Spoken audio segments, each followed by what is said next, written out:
नमस्कार सभी साथियों को। हिंदी साहित्य की क्लास में आप सभी का स्वागत करती हूँ, अभिनंदन करती हूँ।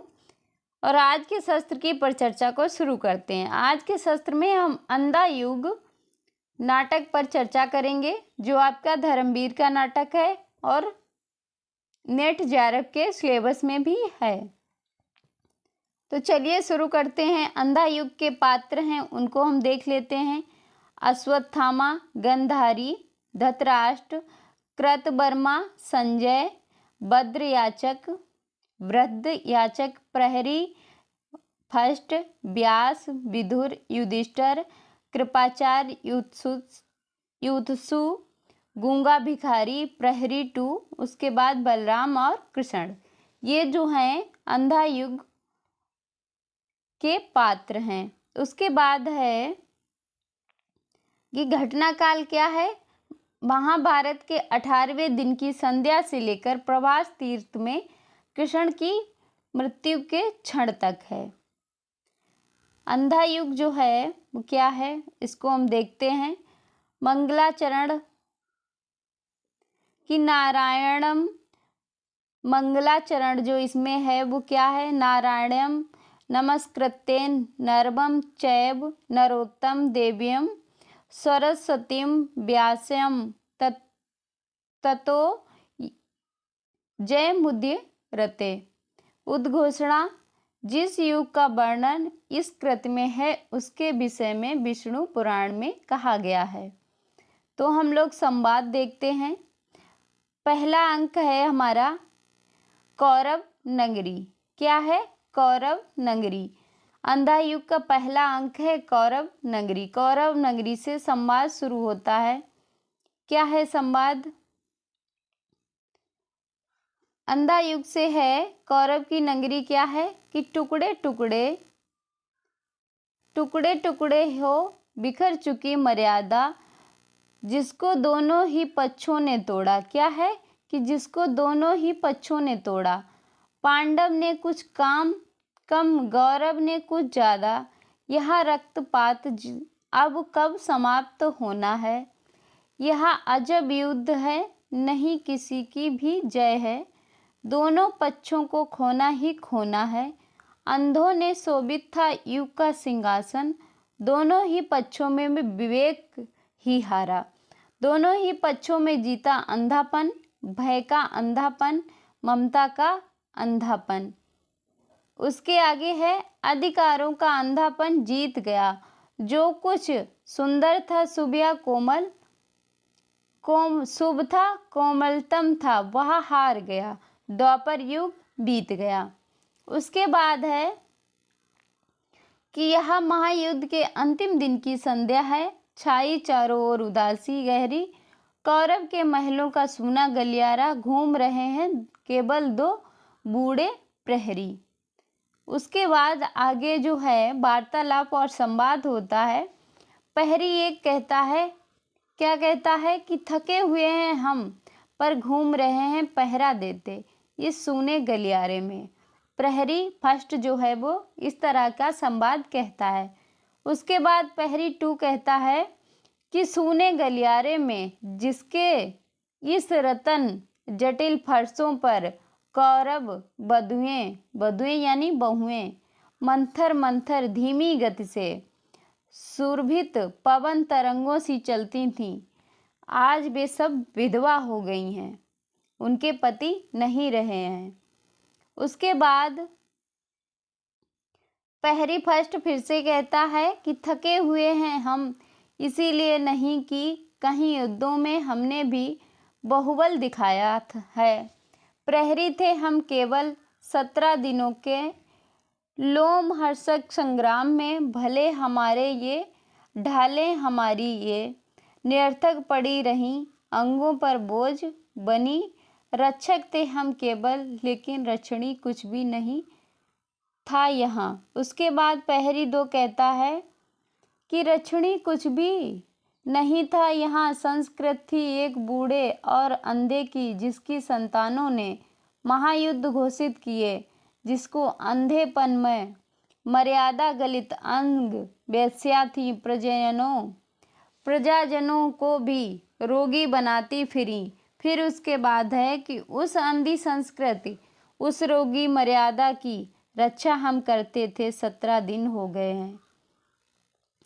उसके बाद प्रहरी ये कहता है कि जिसने हमको थका डाला है, मेहनत हमारी निरर्थक थी, आस्था का, साहस का, श्रम का, अस्तित्व का हमारे कुछ अर्थ नहीं था, कुछ भी अर्थ नहीं था।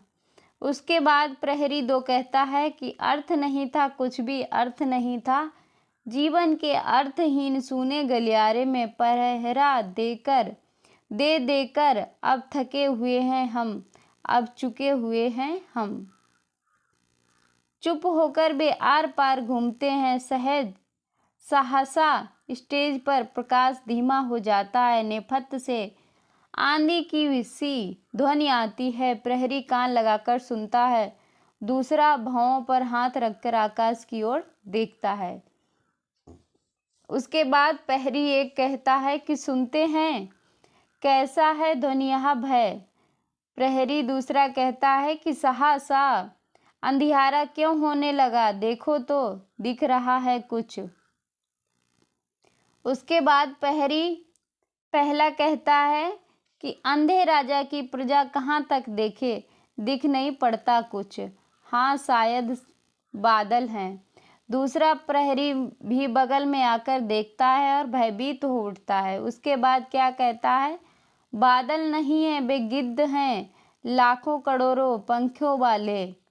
पंखों की ध्वनि के साथ स्टेज पर और भी अंधेरा हो जाता है। उसके बाद है प्रहरी 1 कहता है कि लो, सारी कौरव नगरी का आसमान गिद्धों ने घेर लिया है। उसके बाद प्रहरी 2 कहता है कि झुक जाओ, ढालों के नीचे छिप जाओ, नरभक्षियों वे गिद्ध भूखे हैं। प्रकाश तेज होने लगता है। उसके बाद प्रहरी 1 कहता है कि लो ये मुड़ गए कुरुक्षेत्र की दिशा में, कुरुक्षेत्र जहाँ पर युद्ध हो रहा है। आंधी की ध्वनि कम होने लगती है। उसके बाद प्रहरी 2 कहता है कि मौत कैसे ऊपर से निकल गई। उसके बाद आगे संवाद जो होता है क्या है कि प्रहरी 1 कहता है, असगुन है भय, भयानक वहा, पता नहीं क्या होगा कल तक इस नगरी में। तब तक विदुर का प्रवेश होता है बाईं ओर से। प्रहरी कहता है, कौन है? विदुर कहता हूँ, मैं हूँ विदुर। देखो धृतराष्ट्र ने देखा यह भयानक दृश्य। ये बात जो है विदुर कहते हैं। फिर प्रहरी कहता है कि देखेंगे कैसे, वे अंधे हैं, कुछ भी क्या देख सकेंगे अब तक बे। फिर विदुर कहता है, मिलूंगा उनसे मैं, असकुन भयानक है, पता नहीं संजय क्या समाचार लाए आज। उसके बाद प्रहरी जाते हैं, विदुर अपने स्थान पर चिंतातुर खड़े रहते हैं। पीछे का पर्दा उठने लगता है। कथा गायन। कुरुक्षेत्र से कुछ भी खबर ना आई, जीता या हारा बचा खुर्चा कौरव दल, जिसने जाने किसकी लोथों पर जा उतरेगा या नरभक्षी गिद्धों पर भूखा बादल। अंतपुर में मरघट की सी खामोशी, कृष गंधारी बैठी हैं शीश झुकाए सिंहासन पर, धृतराष्ट्र मौन बैठे हैं, संजय अब तक कुछ भी संवाद ना लाए। इसके आगे है कि धृतराष्ट्र कहते हैं, कौन संजय? वो कहते हैं, कौन हो? विदुर कहता है, नहीं संजय नहीं, विदुर हूँ महाराज। विह्वल है सारा नगर आज, बचे खुचे जो 10-20 लोग कौरव नगरी में हैं, अपलक नेत्रों से कर रहे प्रतीक्षा। अपलक मतलब बिना पलक झपकाए प्रतीक्षा कर रहे हैं संजय की आने की, कि युद्ध में हार हुई या जीत हुई। उसके आगे है, कुछ क्षण महाराज के उत्तर की प्रतीक्षा करते। महाराज चुप क्यों हैं इतने? आप माता गंधारी भी मौन है। उसके बाद धृतराष्ट्र कहते हैं कि विदुर जीवन में प्रथम बार आज मुझे आकांक्षा व्यापी है। विदुर कहता है आशंका आपको जो व्यापी है, आज वह वर्षों पहले हिला गई थी सबको। फिर धृतराष्ट्र कहते हैं कि पहले पर कभी भी तुमने यह नहीं कहा। विदुर कहते हैं भीष्म ने कहा था, गुरु द्रोण ने कहा था, इसी अंतापुर में आकर कृष्ण ने कहा था, मर्यादा मत तोड़ो। विदुर कहता है कि कुचले हुए अजगर सी गुंजालिका में कौरव वंश को लपेटकर सूखी लकड़ी सा तोड़ डालेगी। उसके बाद धृतराष्ट्र कहते हैं समझ नहीं सकते हो विदुर तुम, मैं था जन्मबंधा, कैसे कर सकता था ग्रहण में बाहरी यथार्थ या सामाजिक मर्यादा को। उसके बाद विदुर कहते हैं कि जैसे संसार को किया था ग्रहण आपने अंधेपन के बावजूद भी। उसके बाद धृतराष्ट्र कहते हैं पर वह संसार स्वतः अपने अंधेपन से उपजा था। मैंने अपने ही व्यक्तित्व संवेदना से जो जाना था केवल उतना ही था। मेरे लिए वस्तु जगत इंद्रजाल की माया सृष्टि के समान है। घने गहरे अंधियारे में एक काले बिंदु से मेरे मन से सारे भाव किए थे विकसित। इसके आगे है कि मेरी सब वृत्तियां उसी से परिचालित थीं। मेरा स्नेह, मेरी घृणा, मेरी नीति, मेरा धर्म बिल्कुल व्यक्तित्व था। उसके बाद है कि उसमें नैतिकता का कोई बाह्य मापदंड था ही नहीं। कौरव जो मेरी मांस लाता थे उपजे थे, वे ही थे अंतिम सत्य। मेरी ममता ही वह नीति थी, मर्यादा थी। उसके बाद विदुर कहते हैं कि पहले ही दिन से किंतु आपका अंतिम सत्य कौरवों का सैनिक बल होने लगा था सिद्ध, झूठा और शक्तिहीन। पिछले शस्त्र दिन से एक एक कर पूरे वंश के विनाश का संवाद आप सुनते रहे हैं। उसके बाद धृतराष्ट्र कहते हैं मेरे लिए वे संवाद सब निरर्थक यानी बेकार थे। मैं हूँ जन्म अंधा, केवल सुन ही तो सकता हूँ। संजय मुझे देते हैं केवल शब्द, उन शब्दों से जो आकार चित्र बनते हैं उनसे अब तक मैं अपरिचित हूँ, कल्पित कर सकता नहीं। कैसे दुशासन की आहत छाती से रक्त उबाल रहा होगा, कैसे कुरु भीम ने उंगली में धार उसे ओंठ तर किए होंगे। उसके आगे है गांधारी कहती हैं कानों पर हाथ रख के बैठी हुई हैं। उसके बाद कहती हैं महाराज मत दोहराइए, बहस सह नहीं पाऊंगी। क्षण भर चुप हो जाती हैं। फिर धृतराष्ट्र कहते हैं कि आज मुझे भान हुआ मेरी व्यक्तित्व सीमाओं के बाहर भी सत्य हुआ करता है। आज मुझे भान हुआ सहसा यह उगा कोई बांध टूट गया है। कोटि कोटि योजन तक दहाड़ता हुआ समुद्र मेरे व्यक्तित्व अनुमानित सीमित जगत को लहरों की विषय जीवाओं से निगलता हुआ मेरे अंतर मन में बैठ गया है। सब कुछ बह गया है। मेरे अपने व्यक्तित्व मूल्य, मेरी निश्चित किंतु ज्ञानहीन आस्थाएं। उसके बाद विदुर कहता है यह जो पीड़ा ने पराजय ने दिया है ज्ञान, दृढ़ता को ही देगा वह। फिर धृतराष्ट्र कहते हैं किंतु इस ज्ञान ने भय ही दिया है। विदुर जीवन में प्रथम बार मुझे आशंका व्यापी है। उसके बाद विदुर कहते हैं भय तो है, ज्ञान है अधूरा अभी। प्रभु ने कहा था वह ज्ञान जो समर्पित नहीं है अधूरा है। मनोबुद्धि तुम अर्पित कर दो मुझे, भय से मुक्त होकर तुम प्राप्त मुझे ही होगे, इसमें संदेह नहीं। उसके बाद है गंधारी कहती हैं कि इसमें संदेह है और किसी को मत हो, मुझको है। अर्पित कर दो मुझको मनोबुद्धि। उसने कहा यह जिसने पितामह के बाणों से आहत हो अपनी सारी ही मनोबुद्धि खो दी। उसने कहा, यह जिसने मर्यादा को तोड़ा है बार बार। उसके बाद धृतराष्ट्र कहते हैं कि शांत रहो गंधारी, शांत रहो, दोष किसी का मत दो, अंधा था मैं। फिर गंधारी कहती हैं, लेकिन अंधी नहीं थी मैंने यह बाहर का वस्तु जगत अच्छी तरह जाना था। धर्म नीति मर्यादा सब यह केवल आडंबर मात्र मैंने यह बार बार देखा था।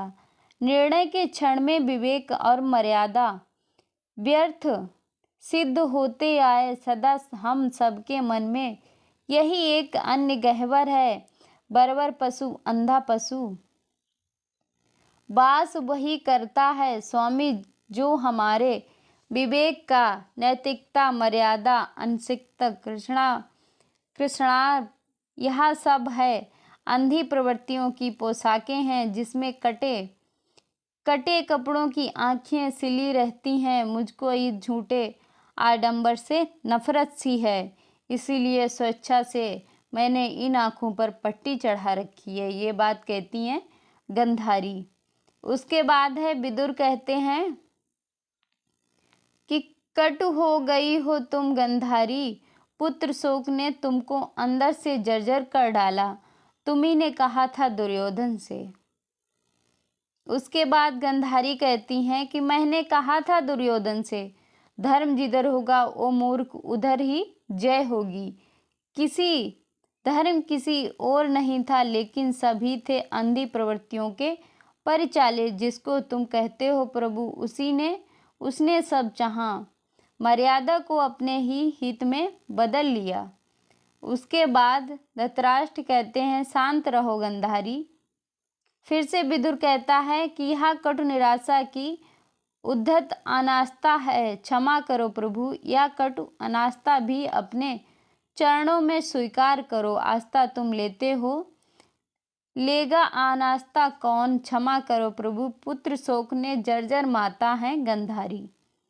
उसके बाद गंधारी कहती हैं, माता मत कहो मुझे, तुम जिसको कहते हो प्रभु वह मुझे माता ही कहता है। शब्द यह जलते हुए लोहे की सलाखों सा मेरी पसलियों में धंसता है।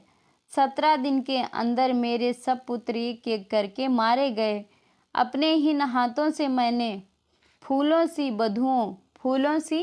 बहुएं की कलाइयों से चूड़ियाँ उतारी हैं। अपने इस आंचल से सिंदूर की रेखाएं पोंछी हैं, उनके माथे से सिंदूर पोंछा है।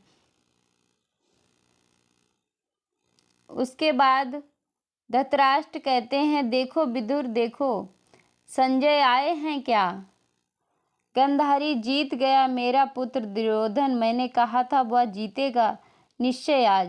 तब तक प्रहरी का प्रवेश होता है। याचक है महाराज, एक वृद्ध याचक है। विदुर याचक है उन्नत लालट, श्वेत केसु आजान बाहु है। आजान बाहु मतलब बहुत लंबी बाहें।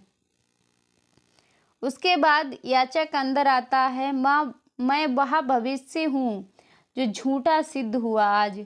कौरव की नगरी में मैंने मापा था नक्षत्रों की गति को, उतारा था अंकों में मानव नियति के आलिखित आश्चर्य जांचे थे। मैं था ज्योतिषी दूर देश का। धृतराष्ट्र कहते हैं, हाँ मुझे याद है, तुमने कहा था कि द्वंद्व अनिवार्य है, क्योंकि उससे ही जय होगी कौरव दल की। याचक कहता है, मैं हूँ वही। आज मेरा विज्ञान सब मिथ्या ही सिद्ध हुआ, सब झूठा ही सिद्ध हुआ। सहसा एक व्यक्ति ऐसा आया जो सारे नक्षत्रों की गति से ज़्यादा शक्तिशाली था। उसने रणभूमि में विषादग्रस्त अर्जुन से कहा, मैं हूँ प्रतपर्य, जो कहता हूँ करो, सत्य जीतेगा, मुझसे लो सत्य, मत डरो। उसके बाद विदुर कहता है कि प्रभु थे वे। गंधारी फिर कहते हैं, कभी नहीं। विदुर फिर कहते हैं, उनकी गति में ही समाहित हैं सारे इतिहासों की, सारे नक्षत्रों की दैवी गति। उसके आगे है, याचक फिर कहता है कि पता नहीं प्रभु है या नहीं, किंतु उस दिन यह सिद्ध हुआ जब कोई भी मनुष्य अनासक्त होकर चुनौती देता है इतिहास को, उस दिन नक्षत्रों की दिशा बदल जाती है। नियति नहीं पूर्वा निर्धारित है, जिसको हर क्षण मानव निर्णय बनाता मिटाता है। गंधारी कहती हैं कि प्रहरी, इसको एक अंजुल मुद्राएं दो, तुमने कहा था जय होगी दुर्योधन की। याचक कहता है, मैं तो हूँ झूठा भविष्य, मात्र मेरे शब्दों का इस वर्तमान में कोई मूल्य नहीं है। मेरे जैसे जाने कितने झूठ भविष्य ध्वस्त सपन गलित तत्व बिखरे हैं कौरव की नगरी में। गली गली माता है गंधारी, ममता में पल रही हैं सबको। जय हो दुर्योधन की, जय हो दुर्योधन की। उसके बाद याचक है चला जाता है। फिर गंधारी कहती हैं, होगी अवश्य, होगी अवश्य, होगी जय। मेरी या आशा यदि अंधी है तो मेरे तो हो, पर जीतेगा दुर्योधन ही। दूसरा प्रहरी आकर दीप जलाता है। विदुर डूब गया दिन। धृतराष्ट्र पर संजय नहीं आए। लौट गए होंगे सब योद्धा अब शिविर में, यानी अपने रहने के स्थान पर। जीतेगा कौन, कौन हारेगा। उसके बाद विदुर फिर से कहता है कि महाराज संशय मत करो, संजय जो समाचार लाएंगे शुभ होगा। माता आप जाकर विश्राम करो। नगर द्वार अपलक खुले ही हैं, संजय के रथ की प्रतीक्षा में हैं। उसके बाद है, ये इतना महत्वपूर्ण नहीं है, इसके आगे देखते हैं। उसके बाद प्रहरी दो कहता है कि मरने के बाद भी यम के गलियारे में चलते रहेंगे सदा, दाएं से बाएं और बाएं से दाएं। उसके बाद कथा गायन जो है, असन्य पराजय वाली इस नगरी में सब नष्ट हुई पद्धतियां धीमे धीमे। यहाँ साम पराजय की, भय की, संशय की, भर गए तिमिर से सूने गलियारे, जिसमें बूढ़ा झूठा भविष्य याचक था। याचक है सा है, भटक रहा है टुकड़ों को हाथ फैलाए, हाथ पसारे। अंदर केवल दो बुझती लपटे बाकी। राजा के अंधे दर्शन की बारीकी। यह अंधी आशा माता गंधारी की, वह संजय जिसको यह वरदान मिला है वह अमर रहेगा और तटस्थ रहेगा। जो दिव्य दृष्टि सब देखेगा समझेगा, जो अंधे राजा से सब सत्य कहेगा। उसके बाद जो मुक्त रहेगा ब्रह्म शास्त्रों के भय से, जो मुक्त रहेगा उलझन से, संजय साशय से, वह संजय भी इस मोह निशा से घिरकर है, भटक रहा जाने किस कंटक पथ पर। उसके बाद दूसरा अंक शुरू होता है। दूसरा अंक क्या है? पशु का उदय। दूसरे अंक में क्या है? पशु का उदय। इसमें क्या संवाद है? कथा गायन जो है वो क्या कहता है? संजय तत्दृष्टा शब्दों का शिल्पी है, पर वह भी भटक गया असंजस के वन में। दायित्व गहन, भाषा अपूर्ण, श्रोता अंधे, पर सत्य वही देगा उनको संकट क्षण में। और ये महत्वपूर्ण है याद रखना कि अगर पूछ दिया जाएगा कि अंधा युग नाटक के दूसरा अंक कौन सा है, तो वो है पशु का उदय। इसके आगे है संजय। संजय भटक गया हूँ मैं जाने किस कंटक वन में, पता नहीं कितनी दूर हस्तिनापुर है, कैसे पहुँचूंगा मैं, जाकर कहूँगा क्या। इस लज्जाजनक पराजय के बाद भी क्यों जीवित बचा हूँ मैं, कैसे कहूँ मैं कमी नहीं शब्दों को, आज भी मैंने ही उनको बताया है युद्धों में घंटा जो, लेकिन आज अंतिम पराजय के अनुभव ने जैसे प्रकृति ही बदल दी है सत्य की आज, कैसे वही शब्द वाहक बनेंगे इस नूतन अनुभूति के। किसने पुकारा मुझे प्रतों की ध्वनिया, यह मेरा भ्रम है। उसके बाद है कृतवर्मा। कृतवर्मा कहते हैं डरो मत, मैं हूँ कृतवर्मा, जीवित हो संजय तुम, पांडव योद्धाओं ने छोड़ दिया जीवित तुम्हें। संजय कहता है जीवित हूँ, आज सब कोसों तक फैली हुई धरती को पाड़ दिया अर्जुन ने। भूलि स्थित कौरव कवंदों से शेष नहीं रहे एक भी जीवित कौरव। वीर सात्विक ने मेरे भी बद को उठाया अस्त्र, अच्छा था मैं भी यदि आज नहीं बचता शेष, किंतु वह व्यास ने मारेगा नहीं। संजय अवधद्य कैसा यह साप, श्राप यानी साप जो है बिल्कुल सही लिखा है, मुझे व्यास ने दिया है।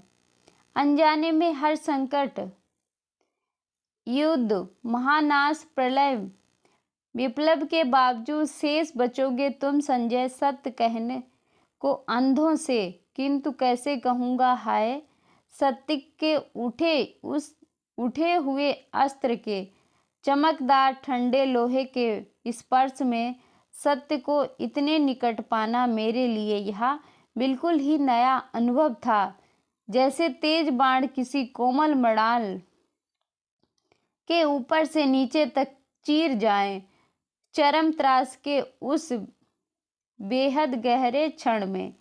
आगे क्या है कि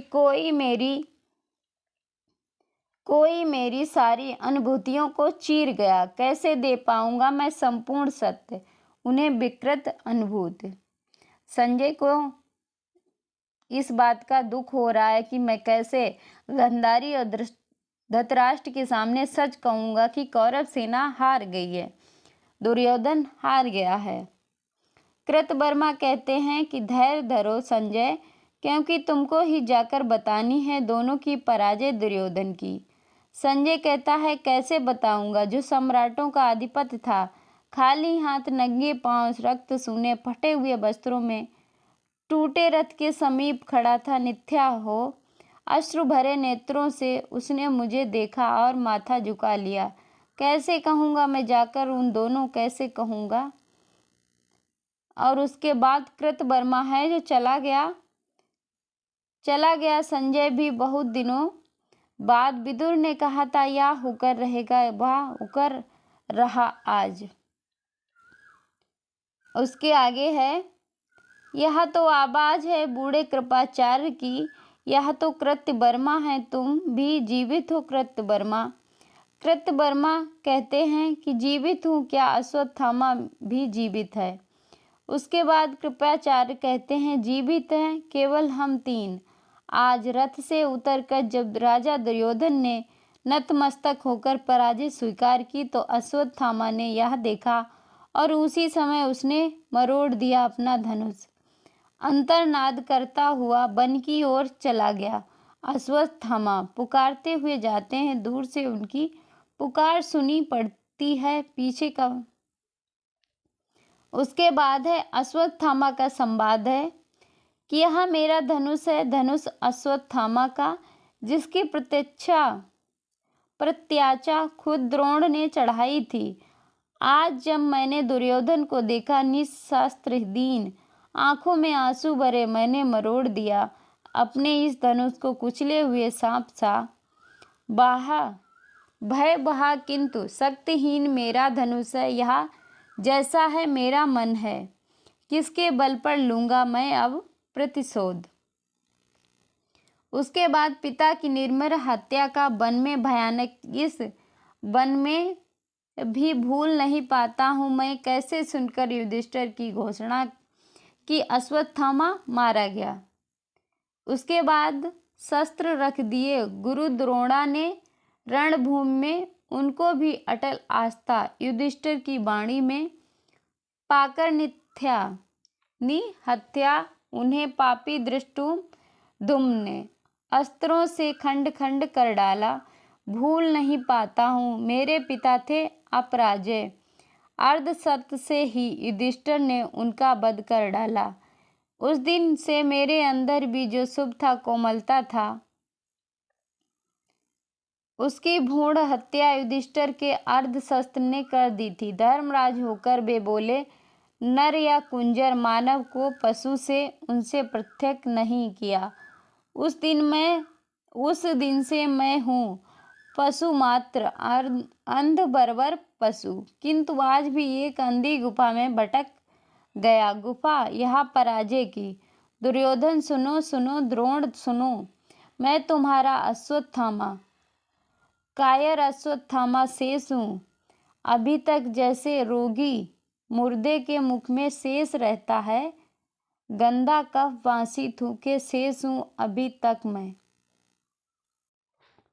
फिर संवाद शुरू होता है। संजय फिर से कहता है कि फिर भी रहूंगा शेष, फिर भी रहूंगा शेष, फिर भी रहूंगा शेष। सत्य कितना कटु हो, कट से यदि कटुतर हो, कटुतर से कटुत्तम हो, फिर भी रहूंगा मैं। केवल सत्य, केवल सत्य, केवल सत्य है अंतिम अर्थ। उसके आगे है, अश्वत्थामा कहते हैं कि इसी तरह मेरे भूखे पंजे जाकर दबोचेंगे यह गला युधिष्ठिर का, जिससे निकाला था अश्वत्थामा हतो हता। उसके बाद कृतवर्मा है, कहते हैं कि छोड़ो अश्वत्थामा, संजय है वह, कोई पांडव नहीं है। अश्वत्थामा कहते हैं केवल बद, केवल बद, केवल। उसके आगे कृपाचार्य कहते हैं कि कृतवर्मा पीछे से पकड़ो, कस लो अश्वत्थामा को, वध लेकिन शत्रु का, कैसे योद्धा हो अश्वत्थामा। संजय अवध्य तथा तटस्थ है। उसके बाद अश्वत्थामा कृतवर्मा और कृपाचार्य के बंधन में छटपटाता हुआ कहता है, मातुल मैं योद्धा नहीं हूँ, बर्बर पशु हूँ, या तटस्थ शब्द हैं मेरे लिए अर्थहीन। सुन लो यह घोषणा इस अंधे बर्बर पशु की पक्ष में नहीं है, जो मेरे वह शत्रु हैं। कृतवर्मा कहता है, पागल हो तुम संजय, जाओ अपने पथ पर। संजय कहता है, मत छोड़ो, विनती करता हूँ, मत छोड़ो मुझे, कर दो वध। जाकर अंधों से सत्य कहने की मर्मांतक पीड़ा है जो, उससे जो वध ज्यादा सुखमय है वध करके। उसके बाद मुक्त करो अश्वत्थामा। संजय कहता है, मुक्त कर दो अश्वत्थामा को। फिर अश्वत्थामा कहता है, मैं क्या करूं मातुल, मैं क्या करूं, वध मेरे लिए नहीं रही नीति है। अब मेरे लिए मनोग्रंथ किसको पा जाऊं, मरोड़ू मैं क्या करूं मातुल, मैं क्या करूं। कृपाचार्य कहते हैं, मत हो निराश अभी। कृतवर्मा फिर कहते हैं, करना बहुत कुछ है, जीवित अभी भी है दुर्योधन, चलकर सब खोजें उन्हें। कृपाचार्य कहते हैं, संजय तुम्हें ज्ञात है, कहाँ हैं वे। संजय धीमे स्वर से कहता है, वे हैं सरोवर में, माया से बंधकर सरोवर का जाल वे निश्चल अंदर बैठे हैं, ज्ञात नहीं अब पांडव दल को। कृपाचार्य जो है वो कहता है, स्वस्थ हो अश्वत्थामा, चलकर आदेश लो दुर्योधन से, संजय चलो तुम सरोवर तक पहुंचा दो। कृतवर्मा कौन आ रहा है, वह वृद्ध व्यक्ति। कृपाचार्य कहता है, निकल चलो इसके पहले कि हमको कोई भी देख पाए। अश्वत्थामा जाते जाते, मैं क्या करूं मातुल, मैंने तो अपना धनुष भी मरोड़ दिया है। उसके बाद वृद्ध याचक जो है, दूर चला आया हूँ काफी हस्तिनापुर से, वृद्ध हूँ, दीख नहीं पड़ता है। निश्चय ही अभी यह देखा था मैंने कुछ लोगों को, देखूं मुझको जो मुद्राएं दी माता गंधारी ने, वे सुरक्षित हैं। मैंने यह कहा था यह अनिवार्य और वह अनिवार्य, और यह स्वयं होगा। आज इस पराजय की बेला सिद्ध हुई। झूठी थी सारी अनिवार्यता भविष्य की, केवल कर्म सत्य है। उसके बाद हांफता हुआ, इसीलिए उसने कहा कि अर्जुन उठाओ शस्त्र, विकटर जर युद्ध करो, निष्क्रियता नहीं आचरण में ही मानव अस्तित्व का सार्थक। उसके बाद किसने यह छोड़ दिया धनुष? क्या फिर किसी अर्जुन के मन में विषाद हुआ? अश्वत्थामा, मेरा धनुष है यहाँ। वृद्धयाचक, कौन आ रहा है यहाँ? जय अश्वत्थामा की। अश्वत्थामा, जय मत कहो वृद्ध। जैसी तुम्हारी भविष्यत विधा सारी व्यर्थ हुई, उसी तरह मेरा ही धनुष भी व्यर्थ सिद्ध हुआ। मैंने अभी देखा दुर्योधन को, जिसके मस्तक पर मणिजलित राजाओं की छाया थी। आज उसी मस्तक पर गंधेले पानी की एक चादर है। तुमने कहा था जय होगी दुर्योधन की। वृद्धयाचक कहता है कि जय हो दुर्योधन की। अभी भी मैं कहता हूँ, वृद्ध हूँ, थका हूँ, पर जाकर कहूँगा मैं, नहीं पराजय या दुर्योधन की। इसको तुम मानो नए सत्य की उदय बेला। मैंने बतलाया था जिसको झूठा भविष्य। अब जाकर करो उसको बतलाऊंगा। वर्तमान से स्वतंत्र कोई भविष्य नहीं। अब भी समय है दुर्योधन, समय अब भी है। हर क्षण इतिहास बदलने का क्षण होता है। फिर अश्वत्थामा कहते हैं, मैं क्या कहूँगा है, मैं क्या करूँगा। वर्तमान में जिसके मैं हूँ, मेरी प्रतिहिंसा है। एक अर्ध सत्य तो युधिष्ठिर के मेरे भविष्य की हत्या कर डाली है, किंतु नहीं, जीवित रहूँगा मैं। पहले ही मेरे पक्ष में नहीं है निर्धारित भविष्य, अगर तो वह तटस्थ है। शत्रु है अगर वह तटस्थ है। उसके बाद वृद्ध जो है आगे बढ़ने लगता है। आज नहीं बच पाएगा वह इन भूखों पंजों से। ठहरो ठहरो ओ झूठे भविष्यवाचक वृद्ध। दांत पीसते हुए दौड़ता है बिंकी। वृद्ध की दबोच कर नेपथ्य में घसीट के ले जाता है। बद जो है केवल बद मेरा धर्म है। उसके बाद है कृपाचार्य कहते हैं कि यह क्या किया अश्वत्थामा, ये क्या किया। अश्वत्थामा उस वृद्ध को मार डालते हैं। अश्वत्थामा कहते हैं, पता नहीं मैंने क्या किया मातुल, मैंने क्या किया, कुछ नहीं किया। कृतवर्मा कहते हैं, कृपाचार्य भय लगता है मुझको इस अश्वत्थामा से। उसके बाद है कृपाचार्य बोलते हैं, कहते हैं, बैठो विश्राम करो। तुमने कुछ नहीं किया, केवल भयानक स्वप्न देखा। उसके बाद अश्वत्थामा कहते हैं, मैं क्या करूं मातुल, बद मेरे लिए नहीं नीति है, वह है अब मानव ग्रंथि। इस बद के बाद मांसपेशियों का सब तनाव, कहते क्या इसी को है अनासक्ति। कृपाचार्य कहते हैं, सो जाओ, कहाँ है दुर्योधन ने, जाकर विश्राम करो। कल देखेंगे हम पांडवगढ़ का क्या करते हैं। करवट बदलकर तुम सो जाओ। फिर कृतवर्मा कहते हैं, सो गया, इसीलिए शेष बचे हैं हम। इस युद्ध में हम जो योद्धा थे, अब लुक छिप कर। उसके बाद कृपाचार्य कहते हैं, शांत रहो। कृतवर्मा, योद्धा नामधारियों में किसने क्या नहीं किया अब तक। द्रोण ने बूढ़े नित्थे पर छोड़ दिया था क्या, उसको धृष्टद्युम्न ने। हमने छोड़ा अभिमन्यु को, यह अद्य विकल्प। इसके बाद यहाँ से हमारा तीसरा अंक शुरू होगा। अब आगे के शस्त्र में हम अगले अंकों को पढ़ेंगे और जानेंगे। आज के लिए यहीं तक।